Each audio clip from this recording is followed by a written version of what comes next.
Can you imagine? Nakatingala ka sa langit isang gabi at meron kang naaninaga na isang maliwanag na bituin sa malayo.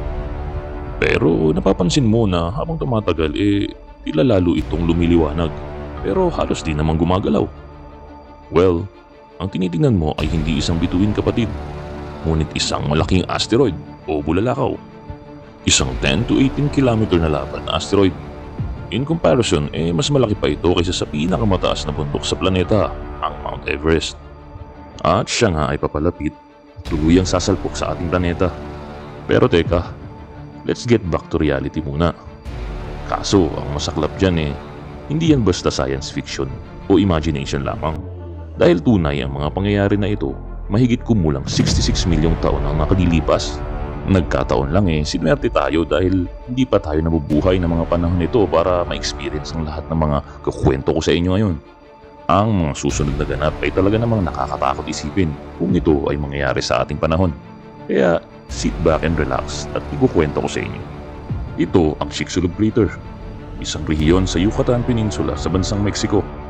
Ang tinaguri ang Ground Zero kung saan nagsimula ang katapusan ng buhay noon sa ating planeta.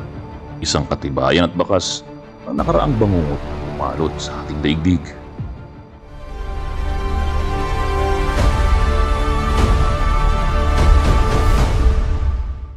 Sa bilis na 20 kilometers per second o sabihin na nating more than 58 times ng speed of sound, ang pagbasag nito sa ating atmosphere na siya namang nagsisilbing proteksyon ng ating planeta ay mistula isang malaking bato na sumalpok sa tubig.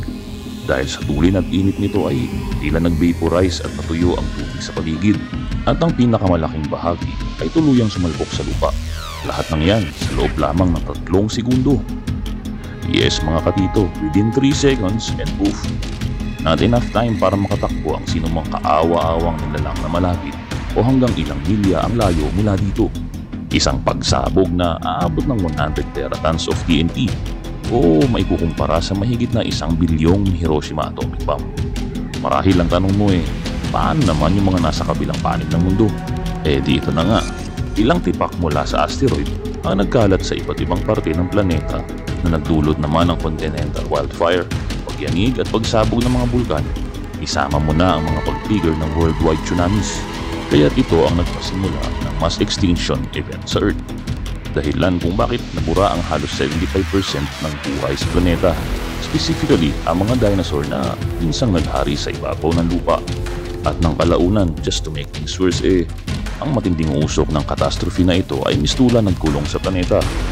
Ito ay nagsilbing animoy salamin na nagde-deflect sa pagsinag ng araw. Ilang buwan na taon pa ngang lumipas at ang mistulang bola na ng yelo ang daigdig. Doon nagsimula ang tinatawag na Ice Age. Sa impact pa lang marami nang nasawi. Di lalo pa kaya nung magkaroon ng matinding taglamig. You see, ang mga dinosaurs ay mga cold-blooded species. Meaning, nakakakuha lang sila ng init ng katawan mula sa araw at hangin. Kaya hindi na sila makakaligtas pa sa mas malamig na klima. Sinasabi nga na ang taong nakasurvive lamang sa mga panahon na ito ay mga ninuno ng pagong at buhaya, ilang maliliit na mammals at mga ibon. Kasama na dyan ang mga single-celled organism sa tubig kung saan pinagdidebatihan ng iba't ibang mga siyentipiko na di umano'y pinanggagalingan daw ito ng evolution at naging sangkatauhan. Sa ngayon ay matatagpuan pa rin ang crater ng Chicxulub sa Mexico at sa kasalukuyan ay dinarayo ito ng mga siyentipiko mula sa iba't ibang panig ng mundo upang pag-aralan. Tunay nga na nakakamangha at nakakatakot talaga ang misteryo na bumubuo sa kalawakan. Makes you want to ask, paano kaya ang mangyayari sa atin kung sakaling bibisitahin muli tayo ng ganitong klase ng dilubyo? Ako po, hanggang sa muli mga katito. Salamat sa panonood.